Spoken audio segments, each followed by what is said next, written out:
ನೀವೀಗ ಕೇಳುತ್ತಿದ್ದೀರಾ ಮಾಹಿತಿ ಖಜಾನೆಯ ಕಾರ್ಯಕ್ರಮಗಳನ್ನು. ಸಸ್ಯ ಪ್ರಪಂಚ, ಮನೆ ಅಂಗಳದಲ್ಲಿ ಬೆಳೆಯುವ ಔಷಧಿ ಸಸ್ಯಗಳನ್ನು ಪರಿಚಯಿಸುವ ವಿಶೇಷ ಕಾರ್ಯಕ್ರಮ. ಕೇಳಿ, ಆನಂದಿಸಿ ಹಾಗೂ ಸಬ್ಸ್ಕ್ರೈಬ್ ಮಾಡಿಕೊಳ್ಳಿ. ಕೇಳಿ ಸಸ್ಯ ಪ್ರಪಂಚ.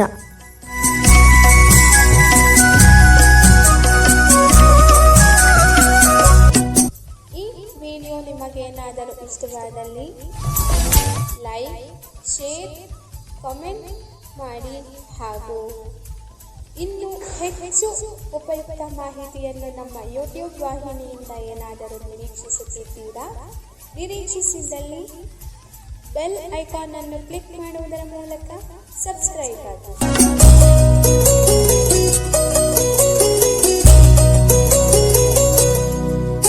ಮಾಹಿತಿ ಖಜಾನೆಗೆ ಸ್ವಾಗತ. ದಯವಿಟ್ಟು ನಮ್ಮ ಚಾನೆಲ್ಗೆ ಚಂದಾದಾರರಾಗಿ ಮತ್ತು ನಮ್ಮನ್ನ ಬೆಂಬಲಿಸಿ. ಧನ್ಯವಾದಗಳು. ಆತ್ಮೀಯ ಸ್ನೇಹಿತರೆ, ತಮ್ಮೆಲ್ಲರೂ ನಮಸ್ಕಾರ.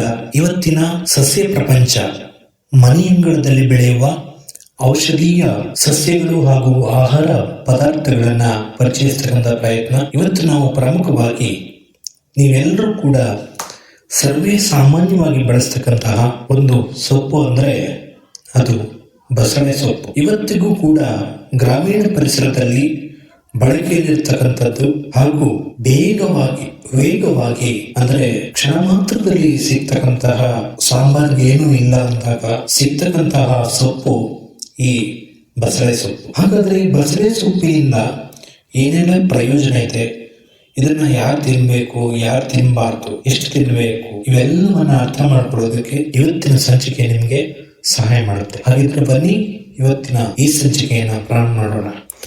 ಭಾರತದ ಉಪಖಂಡದ ಪಶ್ಚಿಮದ ಹಾಗೂ ಕರಾವಳಿಯ ಭಾಗದಲ್ಲಿ ಈ ಬಸಳೆ ಸೊಪ್ಪನ್ನ ಹೆಚ್ಚಾಗಿ ಬೆಳೆಯಲಾಗುತ್ತೆ. ಇದು ಸಸ್ಯಶಾಸ್ತ್ರೀಯವಾಗಿ ತನ್ನದೇ ಆದಂತಹ ಮಹತ್ವವನ್ನು ಒಳಗೊಂಡಂತಹ ಒಂದು ಸಸ್ಯ. ಇದಷ್ಟೇ ಅಲ್ಲದೆ ಇದು ಕೇವಲ ಒಂದು ತರಕಾರಿ ಅಲ್ಲ, ಇದು ಔಷಧೀಯ ಅಂಶಗಳನ್ನು ಒಳಗೊಂಡಂತೆ ವಿಶೇಷವಾಗಿ ಸಾಂಪ್ರದಾಯಿಕ ಔಷಧೀಯ ಪದ್ಧತಿಗಳಲ್ಲಿ ಬಳಸ್ತಕ್ಕಂತಹ ಒಂದು ಔಷಧೀಯ ಸಸ್ಯವಾಗಿಯೂ ಕೂಡ ಇದನ್ನು ಗುರುತಿಸುತ್ತೇವೆ. ಇದು ಪ್ರಮುಖವಾಗಿ ಬಳ್ಳಿಯ ರೂಪದಲ್ಲಿ ಹಬ್ಬುವುದನ್ನು ಪ್ರಮುಖವಾಗಿ ಗುರುತಿಸುತ್ತೇವೆ. ಇದು ದಪ್ಪನೆಯ ಒಂದು ಲೋಳೆಯ ಅಂಶವನ್ನು ಒಳಗೊಂಡಂತಹ ಒಂದು ಬಳ್ಳಿಯ ಆಕಾರವನ್ನು ಹೊಂದಿದ್ದು ಇದರಲ್ಲಿ ಎಲೆಗಳು ಸಾಲು ಸಾಲಾಗಿ ಇರುವುದನ್ನು ಪ್ರಮುಖವಾಗಿ ಗುರುತಿಸುತ್ತೇವೆ. ಇನ್ನು ಬಸಳೆ ಸೊಪ್ಪು ಮೂಲತಃ ಏಷ್ಯಾ ಮತ್ತು ಆಫ್ರಿಕಾ ಖಂಡದಲ್ಲಿ ಹೆಚ್ಚಾಗಿ ಬೆಳೆಯಲ್ಪಡುತ್ತದೆ. ಇದು ಉಷ್ಣವಲಯದಲ್ಲಿ ಹೆಚ್ಚಾಗಿ ಬೆಳೆಯುತ್ತಿರುವುದನ್ನು ಪ್ರಮುಖವಾಗಿ ಗುರುತಿಸುತ್ತೇವೆ. ವಿಶೇಷವಾಗಿ ಆಗ್ನೇಯ ಏಷ್ಯಾ ಮತ್ತು ನಿಗ್ನೇಯ ಖಂಡಗಳಲ್ಲಿ ಹೆಚ್ಚಾಗಿ ಹಬ್ಬಿರ್ತಕ್ಕಂಥದ್ದು, ಆಗ್ನೇಯ ಖಂಡಗಳಲ್ಲಿ ಹೆಚ್ಚಾಗಿ ಹಬ್ಬಿರ್ತಕ್ಕಂಥದ್ದನ್ನು ಕೂಡ ಪ್ರಮುಖವಾಗಿ ಗುರುತಿಸುತ್ತೇವೆ. ಇದು ಭಾರತದ ಮಲಬಾರ್ ಪ್ರದೇಶದಲ್ಲಿ ಹೆಚ್ಚಾಗಿ ದೊರೆಯುವುದರಿಂದ ಇದನ್ನು ಈ ಸಸ್ಯ ಲೋಕದಲ್ಲಿ ಮಲಬಾರ್ ಪಾಲಕ್ ಅನ್ನುವಂತಹ ಹೆಸರಿನಿಂದ ಗುರುತಿಸಲಾಗುತ್ತೆ. ಪ್ರಮುಖವಾಗಿ ಹಸಿರು ಕಾಂಡ, ಕೆಂಪು ಕಾಂಡ ಹಾಗೂ ನೇರಳೆ ಕಾಂಡಗಳನ್ನು ಹೊಂದಿರತಕ್ಕಂತಹ ಬಸಳೆ ಸೊಪ್ಪುಗಳು ಆಯಾ ಪ್ರದೇಶಗಳಲ್ಲಿ ಲಭ್ಯವಿರತಕ್ಕಂಥದ್ದನ್ನು ಕೂಡ ಪ್ರಮುಖವಾಗಿ ಗುರುತಿಸುತ್ತೆ. ಇದರಲ್ಲಿ ಪ್ರಮುಖವಾದ ವಿವಿಧ ತಳಿಗಳು ಇದ್ದು, ಒಂದು ಸಂಶೋಧನೆಯ ಪ್ರಕಾರ ಕೆಲವು ತಳಿಗಳು ಇದರಲ್ಲಿ ವಿಶೇಷವಾಗಿ ಹೃದಯದ ಬಣ್ಣ ಅಂದರೆ ಗಾಢವಾದ ಹಸಿರು ಬಣ್ಣವನ್ನು ಹೊಂದಿರುವಂತಹ ಎಲೆಗಳುಳ್ಳಂತಹ ಬಸಳೆ ಸೊಪ್ಪನ್ನು ಕೂಡ ಪ್ರಮುಖವಾಗಿ ಗುರುತಿಸುತ್ತೇವೆ. ಇಲ್ಲಿ ಪ್ರಮುಖವಾಗಿ ಗಮನಿಸಬೇಕಂತ ಅಂಶ ಏನಪ್ಪಾ ಅಂದ್ರೆ, ನಾವು ಈ ಎಲ್ಲಾ ಬಸಳೆಗಳು ಕೂಡ ಒಂದೇ ರುಚಿಯನ್ನ ಒಳಗೊಂಡಿರುತ್ತೆ. ಆದ್ರೆ ತೋಟಗಾರಿಕೆ ವ್ಯವಸ್ಥೆಯಲ್ಲಿ ಈ ಕೆಂಪು ಬಣ್ಣದ ಬಸಳೆಗೆ ಸಾಕಷ್ಟು ಬೇಡಿಕೆ ಇದೆ. ಇದು ಒಂದು ರೀತಿಯ ಅಲಂಕಾರಿಕ ಸಸ್ಯವಾಗಿಯೂ ಕೂಡ ಉಪಯೋಗಿಸಲಾಗುತ್ತಿದೆ. ಇದು ಬಹುವಾರ್ಷಿಕ ಬೆಳೆಯಾಗಿದೆ, ವೇಗವಾಗಿ ಬೆಳೆಯುತ್ತೆ. ಅಷ್ಟೇ ಅಲ್ಲದೆ 10 ಮೀಟರ್ಗಳಷ್ಟು ವೇಗವಾಗಿ ಹಬ್ಬುವುದರ ಜೊತೆಗೆ ವೇಗವಾಗಿಯೂ ಕೂಡ ಬೆಳೆಯುತ್ತೆ. ಇದರ ಕಾಂಡಗಳು ಮೃದು ಆಕಾರದ ಜೊತೆಗೆ ಇದನ್ನು ಕತ್ತರಿಸಿದಾಗ ಒಳಗಿನಿಂದ ಲೋಳೆಯ ಅಂಶಗಳನ್ನು ಕೂಡ ಬಿಡುಗಡೆ ಮಾಡುವುದನ್ನು ಪ್ರಮುಖವಾಗಿ ಗುರುತಿಸುತ್ತೇವೆ. ಇದರ ಕಾಂಡವನ್ನು ಕೂಡ ಸಾಂಬಾರಿನಲ್ಲಿ ಹಾಕುವುದರ ಜೊತೆಗೆ ಅದನ್ನು ತಿನ್ನುವುದರ ಮೂಲಕ ಅದರ ಒಳಗಿನ ರಸವನ್ನು ಕುಡಿಯುವುದನ್ನು ಕೂಡ ಪ್ರಮುಖವಾಗಿ ಇಲ್ಲಿ ಗಮನಿಸುತ್ತೇವೆ. ಇನ್ನು ಇದರ ಎಲೆಗಳು ಹೃದಯದ ಆಕಾರದಲ್ಲಿ ಇದ್ದು 3 ರಿಂದ 9 ಸೆಂಟಿಮೀಟರ್ ನಷ್ಟು ಅಗಲ ಬೆಳೆಯುತ್ತದೆ. ಅಷ್ಟೇ ಅಲ್ಲದೆ ಇದು ವೇಳೆಯದ ಎಲೆ ಆಕಾರದಲ್ಲಿ ಇರುವುದನ್ನು ಕೂಡ ಇಲ್ಲಿ ಗಮನಿಸುತ್ತೇವೆ. ಇನ್ನು ಬಸಳೆ ಸೊಪ್ಪಿನ ಹೂಗಳು ಅಷ್ಟು ಆಕರ್ಷಣೆಯನ್ನ ಹೊಂದಿಲ್ಲದಿದ್ರೂ ಕೂಡ ಸಾಕಷ್ಟು ಗೊಂಚಲುಗಳ ರೂಪದಲ್ಲಿ ಬಿಳಿ ಅಥವಾ ಗುಲಾಬಿ ಬಣ್ಣದಲ್ಲಿ ಇದು ಕಾಣಿಸಿಕೊಳ್ಳುತ್ತದೆ. ಆದರೆ ಇದು ಯಾರಿಗೂ ಕೂಡ ಗೊತ್ತಾಗಲ್ಲ, ಹೂ ಬಿಟ್ಟಿದೆ ಅಂತ ಕೂಡ ಇಲ್ಲಿ ಗೊತ್ತಾಗಲ್ಲ. ಹಾಗೆ ಇದರ ಕಾಂಡಗಳೇನಿವೆ ಅವು ನರದ ರೂಪದಲ್ಲಿ ಇರುವುದನ್ನು ಕೂಡ ಪ್ರಮುಖವಾಗಿ ಗುರುತಿಸುತ್ತೇವೆ. ಇನ್ನು ಇದರ ಹೂಗಳು ಸ್ವಯಂ ಬೆಳವಣಿಗೆಗೆ ಕಾರಣವಾಗ್ತವೆ. ಅಂದ್ರೆ ಇಲ್ಲಿ ಹೂಗಳು ಕೆಲವು ಬಾರಿ ಒಂದಕ್ಕೊಂದು ಸೇರಿ ಈ ಸಂತಾನೋತ್ಪತ್ತಿಯನ್ನ ಮಾಡ್ತಕ್ಕಂಥದ್ದನ್ನ ಗಮನಿಸ್ತೇವೆ. ಆ ಸಂತಾನೋತ್ಪತ್ತಿಯನ್ನ ಮಾಡ್ತಕ್ಕಂಥ ಸಂದರ್ಭದಲ್ಲಿ ಈ ಎಲೆಗಳ ಉತ್ಪತ್ತಿ ಆಗ್ಬೇಕು ಅಂದ್ರೆ, ಇದು ಬೆಳವಣಿಗೆ ಹೊಂದಬೇಕು ಅಂದ್ರೆ ಇದರಲ್ಲಿ ವಿಶೇಷತೆ ಏನಪ್ಪಾ ಅಂದ್ರೆ ಸ್ವಯಂ ಒಂದೇ ಹೂವು ಒಂದು ಈ ಸಂತಾನೋತ್ಪತ್ತಿಯನ್ನ ಮಾಡ್ತಕ್ಕಂಥದ್ದು. ಅಂದ್ರೆ ಇದರ ಬೆಳವಣಿಗೆಗೆ ಸಹಾಯ ಮಾಡ್ತಕ್ಕಂಥದ್ದನ್ನ ಪ್ರಮುಖವಾಗಿ ಗಮನಿಸ್ತೇವೆ. ಇನ್ನು ಇದರಲ್ಲೂ ಕೂಡ ಹಣ್ಣಿರೋದನ್ನ ಗಮನಿಸ್ತೇವೆ. ಇದರ ಹಣ್ಣುಗಳು ಕಪ್ಪು ಶಾಹಿಯನ್ನ ಒಳಗೊಂಡಿದ್ದು ಅದರ ಒಳಗಿನ ಕಪ್ಪು ಶಾಹಿಯನ್ನ ಚೀನಾದಲ್ಲಿ ನೇರಳೆ ಬಣ್ಣದ ಈ ಶಾಹಿಯನ್ನ ಪ್ರಮುಖವಾಗಿ ಚೀನಾದಲ್ಲಿ ಒಂದು ಮುದ್ರೆಯಾಗಿ ಬಳಸುವುದರ ಜೊತೆಗೆ ಮಹಿಳೆಯರು ತಮ್ಮ ಸೌಂದರ್ಯವನ್ನು ಕಾಪಾಡಿಕೊಳ್ಳಲು ಕೆನ್ನೆಗಳಿಗೆ ಇದನ್ನು ಕೂಡ ಹಚ್ಚುತ್ತಿದ್ದಂತಹ ಸನ್ನಿವೇಶವನ್ನು ಐತಿಹಾಸಿಕ ಹಿನ್ನೆಲೆಯಲ್ಲಿ ಗಮನಿಸುತ್ತೇವೆ. ಇನ್ನು ಪ್ರತಿ ಹಣ್ಣು ಒಂದೊಂದು ಬೀಜವನ್ನು ಒಳಗೊಂಡಿರುತ್ತೆ. ಅಕಸ್ಮಾತ್ ಆಗಿ ಏನಾದರೂ ಬೀಜ ಬಿದ್ದ ಕಡೆ ಸಸ್ಯವು ಸ್ವಯಂ ಪ್ರೇರಿತವಾಗಿ ಬೆಳೆಯುವುದನ್ನು ಪ್ರಮುಖವಾಗಿ ಗಮನಿಸುತ್ತೇವೆ. ಇದನ್ನು ಬೆಳೆದಾಗ ಆಧಾರವಾಗಿ ಒಂದು ಚಪ್ಪರವನ್ನು ಹಾಕುವುದರ ಮೂಲಕ ಇದಕ್ಕೆ ಬೆಳವಣಿಗೆಗೆ ಅವಕಾಶವನ್ನು ಕಲ್ಪಿಸಿಕೊಡುವುದನ್ನು ಪ್ರಮುಖವಾಗಿ ಗ್ರಾಮೀಣ ಪರಿಸರದಲ್ಲಿ ಗುರುತಿಸುತ್ತೇವೆ. ಇನ್ನು ಇದರ ಬೆಳವಣಿಗೆ ಬಗ್ಗೆ ಸ್ವಲ್ಪ ನೋಡೋಣ. ಪ್ರಮುಖವಾಗಿ ಇದನ್ನು ಬೆಳೆಯೋದಕ್ಕೆ ಆಗ್ಲೇ ಹೇಳಿದಾಗೆ ಉಷ್ಣವಲಯ ಪ್ರದೇಶ ಸಾಕು. ಹಾಗಾಗಿ ಪ್ರತಿ ಕೈತೋಟದಲ್ಲಿ ಪ್ರತಿ ಮನೆಯಲ್ಲಿ ವಿಶೇಷವಾಗಿ ಗ್ರಾಮೀಣ ಪರಿಸರದಲ್ಲಿ ಬೆಳೆಸತಕ್ಕಂತಹ ಒಂದು ಔಷಧೀಯ ಸಸ್ಯವಾಗಿಯೂ ಕೂಡ ಆಹಾರ ಪದಾರ್ಥವಾಗಿಯೂ ಕೂಡ ಈ ಒಂದು ಸಸ್ಯವನ್ನ ಗುರುತಿಸುತ್ತೇವೆ. ಇನ್ನು ಇದಕ್ಕೆ ಅತಿಯಾದ ಶೀತ ಒಳ್ಳೆಯದಲ್ಲ. ಅದು ಸಾಮಾನ್ಯವಾಗಿ ಹವಾಮಾನದ ಆಧಾರದ ಮೇಲೆ ಬೆಳವಣಿಗೆ ಹೊಂದುವುದನ್ನು ಕೂಡ ಪ್ರಮುಖವಾಗಿ ಗುರುತಿಸ್ತೇವೆ. ಅಂದ್ರೆ ಅತಿಯಾದ ಶೀತ ಇದ್ದರೆ ಇದರ ಬೆಳವಣಿಗೆ ಕುಂಠಿತ ಆಗೋದನ್ನು ಕೂಡ ಪ್ರಮುಖವಾಗಿ ಗುರುತಿಸುತ್ತೇವೆ. ಇನ್ನು ಇದನ್ನ ಎಲ್ಲ ಭಾಗದಲ್ಲಿಯೂ ಕೂಡ ಬೆಳೆಯಬಹುದು. ವಿಶೇಷವಾಗಿ ಮಣ್ಣಿನಲ್ಲಿ ಮರಳು ಮಿಶ್ರಿತ ಮಣ್ಣು ಇದ್ರೆ ಒಳ್ಳೆಯದು.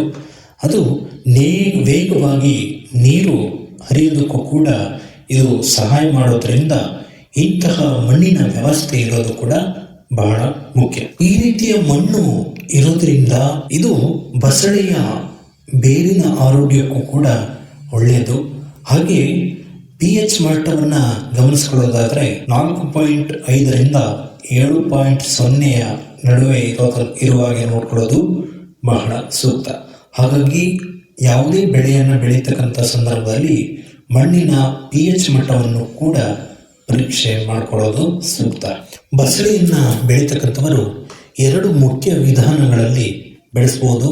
ಅದು ಬೀಜಗಳ ಮೂಲಕ ಮತ್ತು ಕಾಂಡಗಳ ಮೂಲಕ. ಬೀಜಗಳನ್ನ ಬಿತ್ತನೆ ಮಾಡುವುದರ ಮೂಲಕ ಹಾಗೂ ಕಾಂಡದ ಕೆಲವು ತುಂಡುಗಳನ್ನ ಬಳಸಿಕೊಂಡು ಕೂಡ ಈ ಬಸಳೆ ಸೊಪ್ಪನ್ನ ಬೆಳೆಯಬಹುದು. ಇನ್ನು ಬೀಜಗಳ ಮೂಲಕ ಬಿತ್ತನೆ ಮಾಡತಕ್ಕಂಥವರು ಗಮನಿಸಬೇಕಾದಂಥ ಅಂಶ ಏನಪ್ಪ ಅಂದರೆ, ಮೊದಲಿಗೆ ಒಣಗಿದ ಹಣ್ಣಿನಿಂದ ಬೀಜವನ್ನು ತೆಗೆದು 1 ದಿನಗಳ ಕಾಲ ನೀರಿನಲ್ಲಿ ನೆನೆಸಿ ನಂತರದಲ್ಲಿ ಬಿತ್ತನೆ ಮಾಡೋದನ್ನು ಅಭ್ಯಾಸ ಮಾಡ್ಕೋಬೇಕು. ಇದು ಸುಮಾರು 3 ವಾರಗಳ ಕಾಲಾವಕಾಶವನ್ನು ತೆಗೆದುಕೊಳ್ಳೋದನ್ನ ಪ್ರಮುಖವಾಗಿ ಗುರುತಿಸ್ತೇವೆ. ಇನ್ನು ಕಾಂಡಗಳ ಮೂಲಕ ಬೆಳೆಸ್ತಕ್ಕಂಥವರು ಬಲಿತ 20 ರಿಂದ 40 ಸೆಂಟಿಮೀಟರ್ ಉದ್ದದ ಕಾಂಡಗಳನ್ನು ತೆಗೆದುಕೊಂಡು ಮಣ್ಣಿನಲ್ಲಿ ನೆಡುವುದರಿಂದ ಇದು ವೇಗವಾಗಿ ಬೆಳೆಯೋದು ಹಾಗೂ ವೇಗವಾಗಿ ತನ್ನ ಕಾರ್ಯವನ್ನು ಪ್ರಾರಂಭಿಸುವುದನ್ನು ಕೂಡ ಪ್ರಮುಖವಾಗಿ ಗಮನಿಸ್ತೇವೆ. ಇನ್ನು ಇದನ್ನು ಬೆಳೀತಕ್ಕಂಥವರು ಸುತ್ತಮುತ್ತ ಹೆಚ್ಚು ಜಾಗ ಇರುವ ಹಾಗೆ ನೋಡಿಕೊಳ್ಳಬೇಕು. 30 ಸೆಂಟಿಮೀಟರ್ 40 ಸೆಂಟಿಮೀಟರ್ ಅಷ್ಟು ಅಗಲ ಇರುವ ಹಾಗೆ ನೋಡಿಕೊಳ್ಳೋದು. ಹಾಗೆ ಪ್ರತಿದಿನ ನೀರುಣಿಸೋದು ಕೂಡ ಇಲ್ಲಿ ಬಹಳ ಮುಖ್ಯವಾದಂತಹ ಅಂಶ. ಇನ್ನು 30 ರಿಂದ 40 kgಯಷ್ಟು ಗೊಬ್ಬರವನ್ನು ವರ್ಷಕ್ಕೊಮ್ಮೆ ಹಾಕೋದು ಕೂಡ ಇಲ್ಲಿ ಸೂಕ್ತ. ಹೆಚ್ಚು ಸಾವಯವ ಗೊಬ್ಬರವನ್ನು ಬಳಸೋದು ಸೂಕ್ತ ಎಂಬತಕ್ಕಂತಹ ವರದಿ ಕೂಡ ನಮಗೆ ಲಭ್ಯವಾಗಿದೆ. ಹಾಗೆ ಸಸ್ಯದ ತುದಿಯನ್ನು ಕತ್ತರಿಸುವುದರಿಂದ ಇದು ವೇಗವಾಗಿ ಬೆಳೆಯೋದಕ್ಕೆ, ಹಾಗೆ ಇದಕ್ಕೆ ಯಾವುದೇ ಕಾಯಿಲೆಗಳು ಬರದೇ ಇರುವ ಹಾಗೆ ನೋಡ್ಕೊಳ್ಳೋದು ಕೂಡ ಇಲ್ಲಿ ಬಹಳ ಸೂಕ್ತ. ಇನ್ನು ಬಸಳೆ ಸೊಪ್ಪುಗಳು ನೆಲಕ್ಕೆ ತಗುಲದೇ ಇರುವ ಹಾಗೆ ನೋಡ್ಕೊಳ್ಳೋದು ಕೂಡ ಬಹಳ ಸೂಕ್ತ. ಇಲ್ಲಿ ಕಂಬಗಳನ್ನು ನೆಡುವುದರ ಮೂಲಕ ಇದಕ್ಕೆ ಒಂದು ಆಧಾರವನ್ನು ನೀಡೋದರ ಮೂಲಕ ಹೆಚ್ಚು ಮೇಲೆ ಈ ಒಂದು ಸಸ್ಯ ಬೆಳೆಯುವಾಗಿ ನೋಡ್ಕೊಳ್ಳೋದು ಕೂಡ ಬಹಳ ಮುಖ್ಯವಾದಂತಹ ಅಂಶ. ಇನ್ನು ಬಸಳೆ ಸೊಪ್ಪು ಸಾಕಷ್ಟು ಪೌಷ್ಟಿಕಾಂಶವನ್ನು ಒಳಗೊಂಡಿರೋದ್ರಿಂದ ಇದನ್ನ ಸೂಪರ್ ಫುಡ್ ಅನ್ನುವಂತಹ ಹೆಸರಿನಿಂದ ಗುರುತಿಸಲಾಗುತ್ತೆ. ಇದು ಪ್ರಮುಖವಾಗಿ ಪಾಲಕ್ ಸೊಪ್ಪಿಗಿಂತ ಹೆಚ್ಚಿನ ಪೌಷ್ಟಿಕಾಂಶಗಳನ್ನು ಕೆಲವು ಆಯಾಮಗಳಲ್ಲಿ ಹೊಂದಿರತಕ್ಕಂಥದ್ದನ್ನು ಕೂಡ ಪ್ರಮುಖವಾಗಿ ಗುರುತಿಸುತ್ತೇವೆ. ಇಲ್ಲಿ ಪ್ರಮುಖವಾಗಿ ಬಸಳೆ ಸೊಪ್ಪಿನಲ್ಲಿ ವಿಟಮಿನ್ ಎ ಅಂಶವು ಹೆಚ್ಚಾಗಿರುವುದನ್ನು ಪ್ರಮುಖವಾಗಿ ಗಮನಿಸುತ್ತೇವೆ. ಇಲ್ಲಿ ಪ್ರತಿ 100 ಗ್ರಾಂ ಸೊಪ್ಪಿನಲ್ಲಿಯೂ ಕೂಡ 8,000 ಅಷ್ಟು ವಿಟಮಿನ್ ಅಂಶ ಹೆಚ್ಚಾಗಿರುವುದನ್ನು ಪ್ರಮುಖವಾಗಿ ಗಮನಿಸುತ್ತೇವೆ. ಇದು ಪ್ರಮುಖವಾಗಿ ಕಣ್ಣಿನ ದೃಷ್ಟಿ ಹಾಗೂ ರೋಗ ನಿರೋಧಕ ಶಕ್ತಿಯನ್ನ ಹೆಚ್ಚಿಸುವುದನ್ನು ಕೂಡ ಪ್ರಮುಖವಾಗಿ ಗಮನಿಸುತ್ತೆ. ಈ ಸೊಪ್ಪು ತಿಂದ ತಕ್ಷಣ ಕಣ್ಣು ಬರುತ್ತೆ ಅಂತ ಅನ್ಕೊಳ್ಳೋದಲ್ಲ, ಬದಲಾಗಿ ಕಣ್ಣಿನ ದೃಷ್ಟಿಗೆ ಬಹಳ ಒಳ್ಳೆಯದು ಅಂತಕ್ಕಂಥದ್ದು ಇಲ್ಲಿ ಪ್ರಮುಖವಾಗಿ ಗಮನಿಸಬೇಕಾದಂಥ ಅಂಶ. ಇದಿಷ್ಟೇ ಅಲ್ಲದೆ ವಿಟಮಿನ್ ಸಿ ಕೂಡ ಇರತಕ್ಕಂಥದ್ದನ್ನು ಗಮನಿಸ್ತೇವೆ. ಇದು ಚರ್ಮದ ಆರೋಗ್ಯವನ್ನು ಕಾಪಾಡಿಕೊಳ್ಳಲು ಕೂಡ ಸಹಾಯ ಮಾಡುತ್ತದೆ. ಇನ್ನು ಕಬ್ಬಿಣಾಂಶ ಅಷ್ಟೇ ಅಲ್ಲದೆ ರಕ್ತಹೀನತೆಯಂತಹ ಸಮಸ್ಯೆಯನ್ನು ತಡೆಯಲು ಕೂಡ ಇದು ಸಹಾಯ ಮಾಡುತ್ತದೆ. ಇನ್ನು ಮೂಳೆ ಮತ್ತು ಹಲ್ಲಿನ ಗಟ್ಟಿತನವನ್ನು ಕೂಡ ಹೆಚ್ಚಿಸುತ್ತದೆ. ಅಷ್ಟೇ ಅಲ್ಲದೆ ಹಲವಾರು ವಿಟಮಿನ್ ಅಂಶಗಳನ್ನು ಒಳಗೊಂಡಂತಹ ಈ ಸಸ್ಯವು ತನ್ನದೇ ಆದಂತಹ ವಿವರಣಾತ್ಮಕ ಹಾಗೂ ಸಂಶೋಧನಾತ್ಮಕ ಅಂಶಗಳನ್ನು ಒಳಗೊಂಡಂತೆ ಇಡೀ ಮಾನವ ಜೀವನಕ್ಕೆ ಒಂದು ಆಧಾರ ಸ್ತಂಭವಾಗಿ ನಿಲ್ತಕ್ಕಂಥದ್ದನ್ನು ಕೂಡ ಪ್ರಮುಖವಾಗಿ ಗಮನಿಸ್ತೇವೆ. ಇನ್ನು ಇದು ಚಯಾಪಚಯ ಹಾಗೂ ಜೀರ್ಣಕ್ರಿಯೆಗೂ ಕೂಡ ಸಹಾಯ ಮಾಡುವುದರ ಜೊತೆಗೆ ಇದರಲ್ಲಿರುವ ಜಿ ಆಂಟಿಬಯೋಟಿಕ್ ಅಂಶ ಹಾಗೂ ಸಿ ಆಂಟಿಬಯೋಟಿಕ್ ಅಂಶ ಇದು ಹೆಚ್ಚು ಕಣ್ಣಿಗೆ ನೀಲಿ ಬೆಳಕಿನಿಂದ ಉಂಟಾಗುವ ಅಪಾಯವನ್ನು ತಪ್ಪಿಸುತ್ತದೆ. ಇದಿಷ್ಟೇ ಅಲ್ಲದೆ ಪ್ರತಿಯೊಬ್ಬರಿಗೂ ಕೂಡ ವಯಸ್ಸಾಗುತ್ತೆ. ವಯಸ್ಸಾದಾಗ ಸರ್ವೇ ಸಾಮಾನ್ಯವಾಗಿ ದೃಷ್ಟಿ ಕಾಣಿಸಲ್ಲ. ಕೆಲವರಿಗೆ ಆ ಕಾಣಿಸದೇ ಇರ್ತಕ್ಕಂಥದ್ದನ್ನು ಕೂಡ ತಡೆಯುತ್ತೆ. ಅಂದ್ರೆ ಹೆಚ್ಚು ದೃಷ್ಟಿ ಮಾಂದ್ಯತೆ ಉಂಟಾಗದೇ ಇರುವ ಹಾಗೆ ಕೂಡ ಈ ಬಸಳೆ ಸೊಪ್ಪು ನೋಡ್ಕೊಳ್ಳುತ್ತೆ. ಹಾಗಾಗಿ ಬಸಳೆ ಸೊಪ್ಪನ್ನ ಸದಾ ತಿಂತಾ ಇರಿ, ಆರೋಗ್ಯವಾಗಿರ್ಬೇಕು ಅಂತ ಕೇಳ್ಕೊಳ್ಳಿ. ಅಂದ್ರೆ ಇಂತಹ ಅಂಶಗಳು ನಿಮ್ಗೆ ಸಿಗ್ಬೇಕು ಅಂದ್ರೆ ಕಾರ್ಯಕ್ರಮವನ್ನ ಪೂರ್ತಿಯಾಗಿ ಕೇಳಬೇಕು. ಹಾಗೆ ಇನ್ನು ಯಾರು ಸಬ್ಸ್ಕ್ರೈಬ್ ಮಾಡದೆ ನೋಡ್ತಾ ಇದ್ರೆ ಈ ಕೂಡಲೇ ಸಬ್ಸ್ಕ್ರೈಬ್ ಕೂಡ ಮಾಡ್ಕೊಂಬಿಡಿ. ಇನ್ನು ಔಷಧೀಯ ಪ್ರಯೋಜನಗಳನ್ನ ನೋಡೋದಾದ್ರೆ ಪ್ರಮುಖವಾಗಿ ಆಯುರ್ವೇದಿಕ ಪದ್ಧತಿಯಲ್ಲಿ ಇದನ್ನು ಉಪೋದಿಕ ಅನ್ನುವಂತಹ ಹೆಸರಿನಿಂದ ಗುರುತಿಸಲಾಗುತ್ತೆ. ಇದು ಪ್ರಮುಖವಾಗಿ ಶೀತಕರ ಅಂಶವನ್ನ ಒಳಗೊಂಡಿದ್ದು ದೇಹದಲ್ಲಿ ಉಂಟಾಗುವ ಉಷ್ಣಾಂಶವನ್ನು ತಡೆಗಟ್ಟಲು ಕೂಡ ಇದನ್ನ ಬಳಸಲಾಗುತ್ತೆ. ಇನ್ನು ಪ್ರಮುಖವಾಗಿ ವಾತ ಮತ್ತು ಪಿತ್ತ ದೋಷಗಳು ಇದ್ದರೆ ಅವುಗಳನ್ನು ಕೂಡ ಶಮನಗೊಳಿಸಲು ಇದನ್ನು ಬಳಸುತ್ತಾರೆ. ಆದರೆ ಇದು ಕಫ ದೋಷವನ್ನ ಹೆಚ್ಚಿಸುತ್ತೆ, ಹಾಗಾಗಿ ಮಿತವಾಗಿ ಬಳಸೋದು ಕೂಡ ಸೂಕ್ತ. ಇನ್ನು ಇದರ ಆರೋಗ್ಯ ಪ್ರಯೋಜನಗಳು ಏನೇನು ಅಂತ ನೋಡೋಣ. ಪ್ರಮುಖವಾಗಿ ಬಾಯಿಯಲ್ಲಿ ಉಷ್ಣಾಂಶದಿಂದ ಉಂಟಾದಂತಹ ಗುಳ್ಳೆಗಳನ್ನು ತಡೆಯಲು ಇದನ್ನು ಹಸಿಯಾಗಿ ಇದರ ಎಲೆಯನ್ನು ಜಗಿಯುವುದರಿಂದ ಇದು ಶಮನವಾಗುತ್ತದೆ. ಇದರ ಲೋಳೆಯ ಅಂಶವು ಹುಣ್ಣಿನ ಮೇಲೆ ಪದರವನ್ನ ನಿರ್ಮಾಣ ಮಾಡುವುದರ ಮೂಲಕ ಉರಿಯೂತವನ್ನ ಕಡಿಮೆ ಮಾಡುತ್ತದೆ. ಇನ್ನು ಇದರಲ್ಲಿರ್ತಕ್ಕಂತಹ ಸೂಕ್ಷ್ಮ ಅಂಶಗಳು ಮಲಬದ್ಧತೆ ಸಮಸ್ಯೆಯನ್ನು ಹೋಗಲಾಡಿಸೋದಕ್ಕೂ ಕೂಡ ಪ್ರಮುಖ ಮನೆಮಾತಾಗಿದೆ.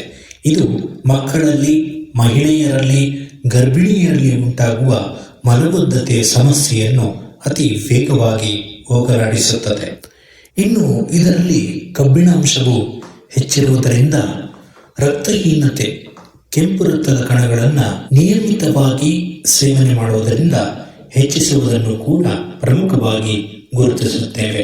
ಅರಿಶಿನ ಮತ್ತು ಬಸಳೆ ರಸವನ್ನು ಮುಖಕ್ಕೆ ಹಚ್ಚುವುದರಿಂದ ಮೊಡವೆ ಮತ್ತು ಚರ್ಮದ ಕಾಂತಿಯನ್ನು ಕಾಪಾಡಿಕೊಳ್ಳಲು ಕೂಡ ಸಹಾಯ ಮಾಡುತ್ತದೆ. ಇನ್ನು ರಾತ್ರಿ ಮಲಗುವ ಮುನ್ನ ಬಸಳೆ ಸೊಪ್ಪಿನ ಅಡುಗೆ ಅಥವಾ ಬಸಳೆ ಸೊಪ್ಪಿನ ಪೇಸ್ಟ್ ಅನ್ನು ಮಾಡಿ ತಲೆಗೆ ಹಚ್ಚಿ ಸ್ನಾನ ಮಾಡಿ ಮಲಗುವುದರಿಂದ ಇದಕ್ಕೆ ಒಳ್ಳೆಯ ಗಾಢವಾದ ನಿದ್ರೆ ಬರುತ್ತೆ. ಇನ್ನು ಯಾವುದೇ ಬೆಳೆಯನ್ನು ಬೆಳಿಬೇಕು ಅಂದ್ರೆ ಕೀಟಗಳನ್ನ ತಡೆಯೋದು ಸೂಕ್ತ. ಇದರಲ್ಲಿ ಹೆಚ್ಚಾಗಿ ಮಳೆಗಾಲದಲ್ಲಿ ಕೀಟಬಾಧೆ ಹೆಚ್ಚಾಗಿರುತ್ತೆ.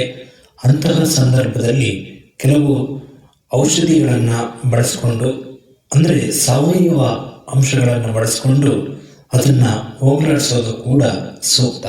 ಇನ್ನು ಕೆಲವು ಕೀಟಗಳು ಇದರ ರಸವನ್ನು ಹೀರಿಕೊಳ್ಳುವುದರಿಂದ ಎಲೆಗಳು ಒಣಗಿ ಇದು ಅನಾರೋಗ್ಯಕ್ಕೆ ತುತ್ತಾಗುತ್ತದೆ. ಹಾಗೆ ಎಲೆಯ ಒಳಭಾಗದಲ್ಲಿ ಬಿಳಿ ಗೆರೆಯನ್ನ ಮಾಡುವುದರ ಮೂಲಕ ಕೆಲವು ಕೀಟಗಳು ಇದಕ್ಕೆ ಬೆಳೆಯುವುದಕ್ಕೆ ಅಡ್ಡಿಪಡಿಸತಕ್ಕಂಥ ಸನ್ನಿವೇಶವನ್ನು ಕೂಡ ಪ್ರಮುಖವಾಗಿ ಗಮನಿಸುತ್ತೇವೆ. ಇನ್ನು ಇಲ್ಲಿ ಬಸವನ ಹುಳುಗಳು ಹಾಗೂ ಎಲೆಚುಕ್ಕೆ ರೋಗ ಅಂತಕ್ಕಂಥದ್ದು ಕೂಡ ಪ್ರಮುಖವಾಗಿ ಬರುತ್ತೆ. ಇವುಗಳನ್ನೆಲ್ಲ ತಡೆಗಟ್ಟೋದು ಕೂಡ ಸೂಕ್ತ. ಇದು ಸೊಪ್ಪಾಗಿರುವುದರಿಂದ ರಾಸಾಯನಿಕ ಅಂಶಗಳನ್ನು ಬಳಸದೆ ಬೇವಿನ ಎಣ್ಣೆ ಹಾಗೂ ಸೋಪಿನ ನೀರನ್ನು ಬಳಸಿಕೊಂಡು ಈ ಕೀಟಗಳನ್ನು ತಡೆಯೋದಕ್ಕೆ ಪ್ರಯತ್ನಿಸೋದು ಬಹಳ ಮುಖ್ಯ. ಇನ್ನು ಇದಕ್ಕೆ ನೇರವಾಗಿ ನೀರು ಹಾಯಿಸುವ ಬದಲು ಬುಡಕ್ಕೆ ನೀರು ಹಾಯಿಸೋದು ಬಹಳ ಸೂಕ್ತ. ಇನ್ನು ಇದರ ವಿಶೇಷ ಅಡಿಗೆಗಳನ್ನು ನೋಡೋದಾದ್ರೆ ಪ್ರಮುಖವಾಗಿ ಇದರ ಸ್ಥಾನಮಾನ ಇರ್ತಕ್ಕಂಥದ್ದು ಮಲೆನಾಡು ಪ್ರದೇಶ, ಉಡುಪಿ ಹಾಗೂ ದಕ್ಷಿಣ ಕನ್ನಡ ಜಿಲ್ಲೆಯಲ್ಲಿ ಹೆಚ್ಚಾಗಿ ಇದನ್ನ ಬಳಸಲಾಗುತ್ತೆ. ವಿಭಿನ್ನ ರೀತಿಯ ಸಾಂಬಾರ್ ಪದಾರ್ಥಗಳನ್ನು ತಯಾರಿಸುವುದರ ಮೂಲಕ ಈ ಬಸಳೆ ಸೊಪ್ಪನ್ನು ಬೆಳೆಯಲಾಗುತ್ತೆ. ಇನ್ನು ಮಂಗಳೂರಿನ ಭಾಗದಲ್ಲಿ ಬಸಳೆ ಗಸಿಯನ್ನು ಕೂಡ ತಯಾರು ಮಾಡಲಾಗುತ್ತೆ. ಇನ್ನು ಬಹಳ ವಿಶೇಷವಾದ ಸಾರು ಅಂದರೆ ತಂಬುಳಿ ಸಾರು. ಇದನ್ನು ಮಜ್ಜಿಗೆಯನ್ನು ಬಳಸಿ ಮಾಡಲಾಗುತ್ತೆ. ಅದು ಹೇಗೆ ಮಾಡಲಾಗುತ್ತೆ ಅನ್ನೋದು ಸದ್ಯಕ್ಕೆ ಮಾಹಿತಿ ಕೊಡೋಕ್ಕಾಗಲ್ಲ. ಯಾಕಂದ್ರೆ ಇದು ಕೇವಲ ಸಸ್ಯ ಶಾಸ್ತ್ರೀಯ ಹೆಸರಿನಿಂದ, ಅಂದರೆ ಸಸ್ಯಕ್ಕೆ ಸಂಬಂಧಪಟ್ಟಂತೆ ವಿಷಯವನ್ನ ನಾವು ಹೇಳ್ತಾ ಇರೋದ್ರಿಂದ ಅದು ಹೇಗೆ ಮಾಡ್ತಾರೆ ಅನ್ನೋದು ಸರ್ವೇಸಾಮಾನ್ಯವಾಗಿ ಎಲ್ಲರಿಗೂ ಗೊತ್ತಿರುತ್ತೆ. ಹಾಗಾಗಿ ಅದರ ಬಗ್ಗೆ ಹೆಚ್ಚು ಮಾಹಿತಿಯನ್ನು ಕೊಡೋಕೆ ಹೋಗಲ್ಲ. ಇನ್ನು ಬಸಳೆ ಪಲ್ಯವನ್ನು ಕೂಡ ಕೆಲವು ಭಾಗದಲ್ಲಿ ಮಾಡುವುದನ್ನ ಪ್ರಮುಖವಾಗಿ ಗುರುತಿಸುತ್ತೇವೆ. ಇನ್ನು ಮಂಗಳೂರಿನಲ್ಲಿ ಚಿಕನ್ ಸುಕ್ಕ ಹಾಗೂ ಮೀನು ಫ್ರೈ, ಮೀನು ಸಾಂಬಾರುಗಳಲ್ಲಿ ಕೂಡ ಈ ಬಸಳೆ ಸೊಪ್ಪನ್ನು ಬಳಸೋದನ್ನ ಪ್ರಮುಖವಾಗಿ ಕೆಲವು ಭಾಗದಲ್ಲಿ ಗಮನಿಸುತ್ತೆ. ಹಾಗೆ ಒಣ ಮೀನನ್ನು ಕೂಡ ಬಳಸ್ತಾರೆ. ಹಾಗೆ ಹಳಸಿನ ಬೀಜವನ್ನು ಕೂಡ ಪ್ರಮುಖವಾಗಿ ಇಲ್ಲಿ ಬಳಸೋದನ್ನ ಪ್ರಮುಖ ನೆಲೆಯಲ್ಲಿ ಗುರುತಿಸುತ್ತೇವೆ. ಇನ್ನು ಇದನ್ನ ಹೆಚ್ಚಾಗಿ ಸೇವನೆ ಮಾಡೋದ್ರಿಂದ ಅಡ್ಡ ಪರಿಣಾಮ ಕೂಡ ಇರುತ್ತೆ. ಹಾಗಾದ್ರೆ ಆ ಸುರಕ್ಷಿತ ಕ್ರಮಗಳೇನು ಅನ್ನೋದನ್ನು ಕೂಡ ಸ್ವಲ್ಪ ನೋಡ್ಕೊಳ್ಳೋಣ. ಇದು ಬಹಳ ಮುಖ್ಯ. ನಾನು ಮೇಲೆ ಹೇಳಿದಂತಹ ಯಾವುದೇ ಔಷಧೀಯ ಅಂಶಗಳನ್ನು ನೀವು ಪ್ರಯೋಗ ಮಾಡಬೇಕು ಅಂದರೆ ನಿಮ್ಮ ಕೌಟುಂಬಿಕ ವೈದ್ಯರ ಸಲಹೆಯನ್ನು ಪಡ್ಕೊಳ್ಳೋದು ಸೂಕ್ತ.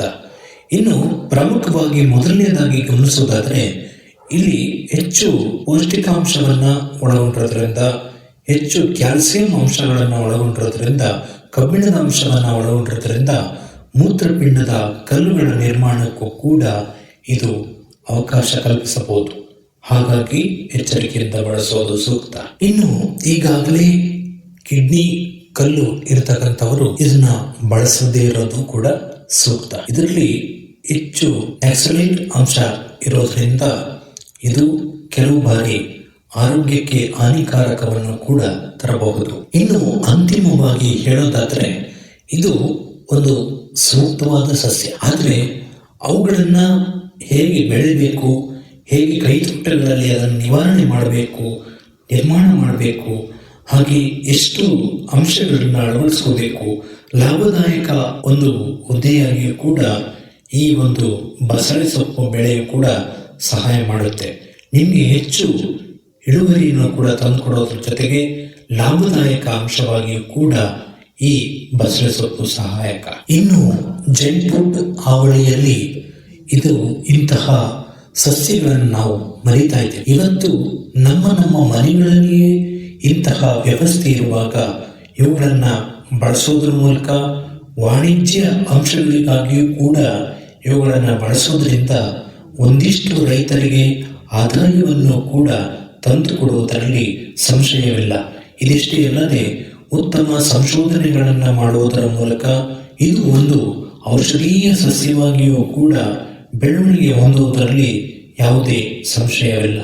ಏಕೆಂದರೆ ಈಗಾಗಲೇ ಸಾಕಷ್ಟು ಸಂಶೋಧನೆಗಳು ನಡೀತಾ ಇರೋದನ್ನು ಕೂಡ ಪ್ರಮುಖವಾಗಿ ಗಮನಿಸ್ತೇವೆ. ಆಂಟಿಬಯೋಟಿಕ್ ಮತ್ತು ಕ್ಯಾನ್ಸರ್ ನಿರೋಧಕ ಅಂಶಗಳನ್ನು ಕೂಡ ಇದು ಒಳಗೊಂಡಿದೆ. ಹಾಗಾಗಿ ಸ್ನೇಹಿತರೆ, ಯಾವುದೇ ಒಂದು ಸಸ್ಯ, ಯಾವುದೇ ಒಂದು ಆಹಾರ ಪದಾರ್ಥದಲ್ಲಿಯೂ ಕೂಡ ಒಳ್ಳೆಯದು ಇದೆ, ಕೆಟ್ಟದ್ದು ಇದೆ. ಅದನ್ನು ಹೇಗೆ ಬಳಸಬೇಕು, ಎಷ್ಟು ಬಳಸಬೇಕು ಅನ್ನೋದನ್ನ ನಿಮಗೆ ಈ ಕಾರ್ಯಕ್ರಮ ಮಾರ್ಗದರ್ಶನ ನೀಡ್ತಾ ಇದೆ. ಹಾಗಾಗಿ ಈ ಕಾರ್ಯಕ್ರಮವನ್ನು ಸಂಪೂರ್ಣವಾಗಿ ಕೇಳಿ, ಹಾಗೆ ನಿಮ್ಮ ಆತ್ಮೀಯರಿಗೂ ಕೇಳಿಸಿ. ನೀವು ಕೇಳೋದಷ್ಟೇ ಅಲ್ಲ, ನಿಮ್ಮ ಆತ್ಮೀಯರಿರ್ತಾರೆ, ನಿಮ್ಮದು ಗ್ರೂಪ್ಗಳಿರುತ್ತೆ, ಅಲ್ಲೆಲ್ಲ ಶೇರ್ ಮಾಡಿ. ಹಾಗೆ ಇನ್ನು ಯಾರು ಸಬ್ಸ್ಕ್ರೈಬ್ ಮಾಡಿ ನೋಡ್ತಾ ಇದ್ದರೆ ಈ ಕೂಡಲೇ ಸಬ್ಸ್ಕ್ರೈಬ್ ಮಾಡ್ಕೊಳ್ಳಿ. ಕರೆಂಟ್ ಸೆಟ್ಟಿಂಗಲ್ಲಿ ಆಲ್ ಅಂತ ಸೆಲೆಕ್ಟ್ ಮಾಡೋದ್ರ ಮೂಲಕ ನಮ್ಮೆಲ್ಲರನ್ನ ಬೆಂಬಲಿಸಿ ಒಂದು ಕಿರು ಪ್ರಯತ್ನ ಸಮಾಜಕ್ಕೆ ಒಂದಿಷ್ಟು ಮಾಹಿತಿಗಳನ್ನು ನೀಡೋಣ ಅನ್ನೋದು ನಮ್ಮ ಉದ್ದೇಶ. ಹಾಗಾದರೆ ಈ ಸಂಚಿಕೆಯನ್ನು ಮುಗಿಸುವಂಥ ಸಮಯ ಆಯಿತು. ಹಾಗೆ ಇನ್ನು ನಮ್ಮೆಲ್ಲರನ್ನ ಬೆಂಬಲಿಸ್ತಾ ಇರ್ತಕ್ಕಂತಹ ಇದುವರೆಗೆ 625 ಜನ ನಮ್ಮೆಲ್ಲರನ್ನ ಸಬ್ಸ್ಕ್ರೈಬ್ ಮಾಡಿಕೊಂಡು ನಮ್ಮ ವಾಹಿನಿಯನ್ನು ಬೆಂಬಲಿಸ್ತಾ ಇದ್ದೀರಿ. ಇದು 625 ಹೋಗಿ 1000 ಆಗಲಿ. ಹಾಗೆ ನಿಮ್ಮೆಲ್ಲರ ಸಹಕಾರ ನಿರಂತರವಾಗಿರಲಿ ಅಂತ ಕೇಳ್ಕೊಳ್ತಾ ಇದ್ದೀನಿ. ಮತ್ತೆ ಮುಂದಿನ ಸಂಚಿಕೆಯಲ್ಲಿ ಮತ್ತಷ್ಟು ವಿಶೇಷತೆಯೊಂದಿಗೆ ಭೇಟಿಯಾಗೋಣ. ಅಲ್ಲಿವರೆಗೂ ಮಾಹಿತಿ ಖಜಾನೆಯ ಕಾರ್ಯಕ್ರಮಗಳನ್ನು ಕೇಳ್ತಾ ಇರಿ. ಎಲ್ರಿಗೂ ಒಳ್ಳೆಯದಾಗಲಿ. ಜೈ ಹಿಂದ್.